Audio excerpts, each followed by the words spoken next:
Assalamualaikum warahmatullahi wabarakatuh. Perkenalkan, nama saya Jennifer Devmilandia dengan NIM 2307092 dari Prodi Sistem Informasi Kota Cerdas, kelas 3D.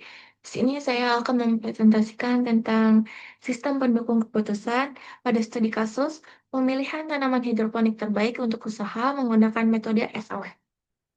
Okay, next. Pada era sekarang, hidroponik menjadi salah satu peluang usaha yang menjanjikan karena tidak membutuhkan lahan luas dan memiliki nilai ekonomi yang tinggi.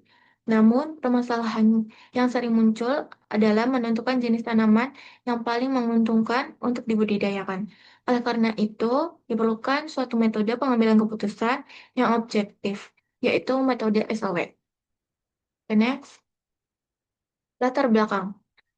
Hidroponik adalah metode menanam tanpa menggunakan tanah, melainkan menggunakan air yang mengandung nutrisi. Keunggulan hidroponik adalah hemat lahan, tumbuhan lebih cepat, hasil lebih bersih dan berkualitas. Ini, namun tidak semua tanaman cocok dijadikan usaha. Beberapa faktor yang harus dipertimbangkan antara lain waktu panen, awal modal, harga jual, permintaan pasar, kemudahan perawatan, serta hasil produksi. Jika pemilihan tanaman dilakukan secara sembarangan, maka dapat menyebabkan kerugian usaha. Maka dari itu, digunakan metode SAW untuk membantu menentukan pilihan terbaik secara sistematis. Oke, next. Metode SAW. Metode SAW atau Simple Additive Weighting adalah metode yang digunakan untuk mencari alternatif terbaik dari beberapa pilihan berdasarkan kriteria tertentu. Konsep utama SAW adalah ada 5, yaitu satu, menentukan kriteria. Dua, memberikan bobot pada setiap kriteria. Yang ketiga, ada melakukan normalisasi data. Yang keempat, ada menghitung nilai akhir. Dan yang terakhir adalah menentukan ranking. Metode ini bekerja dengan menjumlahkan nilai dari setiap alternatif yang telah dikalikan dengan bobotnya. Semakin besar nilai akhir, maka alternatif tersebut semakin baik. Next. Dalam studi kasus ini digunakan beberapa alternatif tanaman hidroponik yaitu selada, kangkung, bayam, pakcoy, dan tomat. Setiap alternatif tersebut nantinya akan dibandingkan untuk menentukan tanaman mana yang paling optimal untuk dijadikan usaha. Selanjutnya ditentukan kriteria yang digunakan sebagai dasar penilaian, yaitu waktu panen, modal awal, harga jual, permintaan pasar, kemudahan perawatan, dan hasil produksi. Kriteria-kriteria ini dipilih karena berkaitan langsung dengan keuntungan dan keberhasilan usaha hidroponik. Dalam metode SAW, kriteria dibagi menjadi dua jenis, yaitu cost dan benefit. Cost dan benefit. Cost adalah kriteria yang nilainya diharapkan semakin kecil semakin baik, seperti waktu panen dan modal awal. Karena semakin cepat panen dan semakin kecil modal maka lebih menguntungkan. Sedangkan benefit adalah kriteria yang nilainya diharapkan semakin besar semakin baik, seperti harga jual, permintaan pasar, kemudahan perawatan, dan hasil produksi. Karena semakin tinggi nilainya, maka semakin besar keuntungan yang diperoleh. Pembagian ini sangat penting karena akan mempengaruhi proses perhitungan, khususnya pada tahap normalisasi. Setelah itu, Setelah itu, kriteria diberikan bobot dalam bentuk persentase, persentase sesuai dengan tingkat kepentingannya. Dan total bobot harus berjumlah 100 agar proporsional. Bobot ini berfungsi untuk menunjukkan seberapa besar pengaruh masing-masing kriteria terhadap hasil akhir keputusan. Pada studi kasus ini, waktu panen, harga jual, dan permintaan pasar diberikan bobot sebesar 20% karena memiliki pengaruh besar terhadap keuntungan usaha. Sedangkan Modal awal dan hasil produksi diberikan bobot sebesar 15% karena keduanya penting namun masih berada di tingkat menengah, tidak lebih dominan dibandingkan harga jual dan permintaan. Sementara itu, kemudahan perawatan diberikan bobot paling kecil yaitu 10% karena pengaruhnya tidak sebesar kriteria lainnya. Dengan adanya pembagian kriteria dan pembutuhan ini, proses perhitungan metode SAW dapat dilakukan secara objektif dan terstruktur dalam menentukan tanaman hidroponik terbaik. Oke, kita lanjut ke perhitungannya. Di sini sudah saya buat tabel yaitu kode untuk kode untuk inisiasi ini inisialisasi kriteria. Di sini ada kriterianya modal awal, lama panen, hasil panen, harga jual, perawatan, permintaan pasar. Nah, di sini saya kasih bobotnya seperti yang sudah saya jelaskan tadi. Di sini ada alternatifnya yang sudah saya sebutkan tadi, ada selada, kangkung, bayam, pakcoy, tomat, cabai, dan mentimun. Oke, lanjut.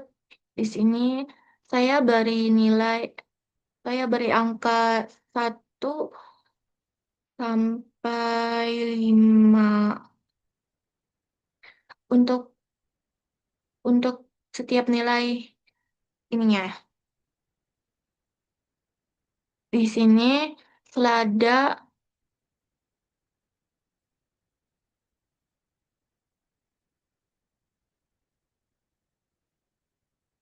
nah untuk di bagian C1 modal awal itu itu kan cost. Jadi kita lihat nilai yang paling kecilnya itu 2, berarti kita ketik 2 di sini. Ini yang C2 itu lama panen. Nah, ini nilai yang terkecilnya itu 1. Lalu di sini ada benefit. Nilai benefit adalah nilai yang terbesar. Jadi kita cari yang terbesar di sini yaitu 5. Nah, ini juga sama.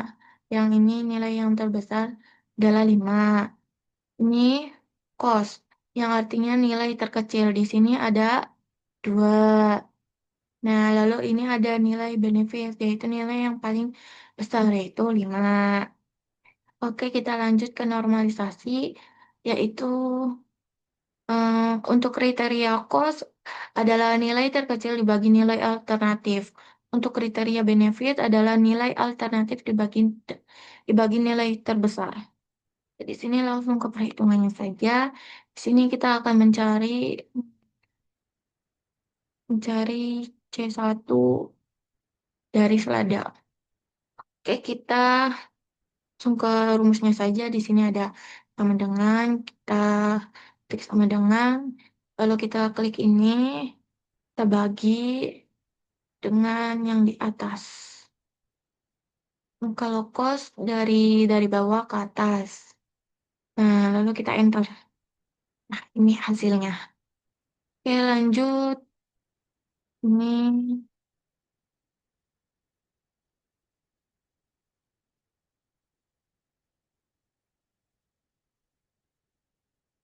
tuh.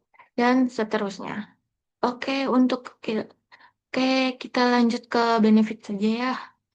Ini saya akan memberikan rumus untuk mencari benefit. Kalau benefit itu kita ketik sama dengan, kalau benefit itu terbaliknya ya dari atas ke bawah. Sama dengan kita klik 4 per 5. Ya, lalu kita enter. Itu hasilnya. Oke, jika sudah semuanya, kita lanjut ke pembobotan. Pembobotan ini adalah untuk menentukan ini ya.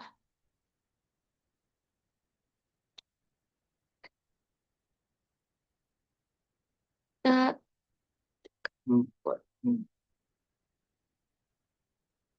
ini kita ketik nilainya sama dengan ini, ini.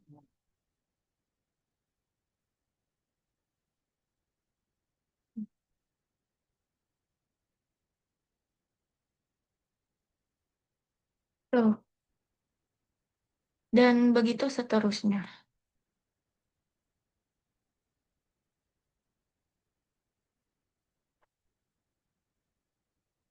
15%. Nah, jika sudah semuanya, lalu kita akan menghitung ke total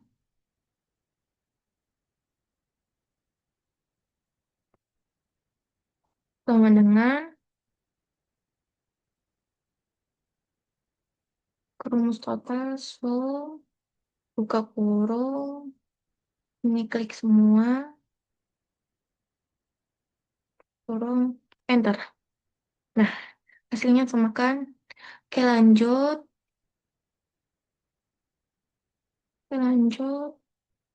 sama dengan, so,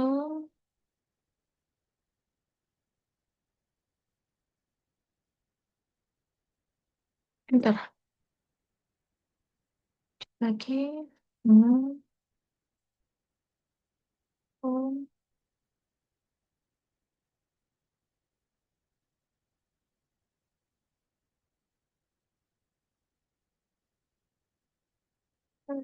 lagi, sama dengan, so,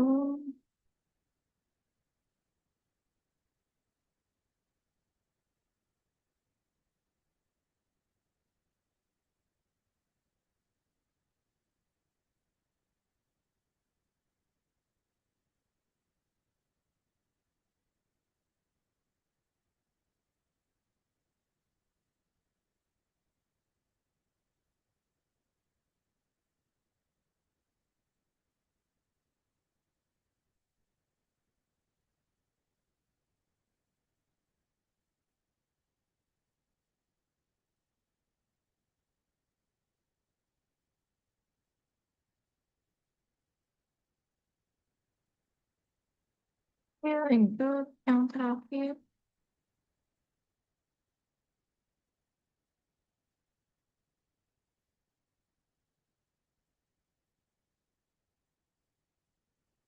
Nah, untuk ranking kita lihat di sini yang paling besar yaitu satu, jadi kita kasih ranking satu untuk tomat.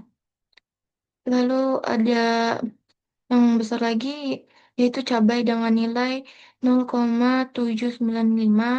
Lalu ada lagi kangkung menempati ranking 3. Lalu eh,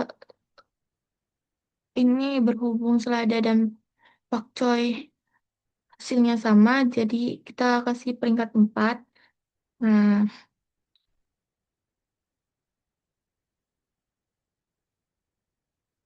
lalu ada bayam menempati ranking 6 dan mentimun menempati ranking 7. Oke, kita lanjut ke presentasi. Hasil berdasarkan hasil perhitungan menggunakan metode SAW diperoleh nilai preferensi dari masing-masing alternatif tanaman hidroponik. Hasil menunjukkan bahwa tomat memiliki nilai tertinggi diikuti dengan tanaman lainnya seperti selada, pakcoy, kangkung, dan bayam. Dengan demikian, tomat menempati peringkat pertama sebagai tanaman terbaik untuk usaha hidroponik. Hal ini disebabkan karena tomat memiliki harga jual yang tinggi, hasil produksi lebih banyak, nilai pada kriteria benefit lebih unggul dibandingkan alternatif lainnya, dan meskipun waktu panen tomat lebih lama dan membutuhkan modal lebih besar, namun keuntungan yang dihasilkan juga lebih tinggi sehingga tidak sehingga tetap menjadi pilihan terbaik. Oke, next, kesimpulan. Metode SAW dapat membantu menentukan keputusan terbaik berdasarkan berbagai kriteria. Setiap alternatif memiliki kelebihan dan kekurangan masing-masing. Berdasarkan hasil perhitungan, tomat menjadi pilihan terbaik untuk usaha hidroponik karena memiliki nilai preferensi yang tinggi. Oke, terima kasih. Sekian presentasi dari saya. Kurang lebihnya mohon maaf. Wassalamualaikum warahmatullahi wabarakatuh.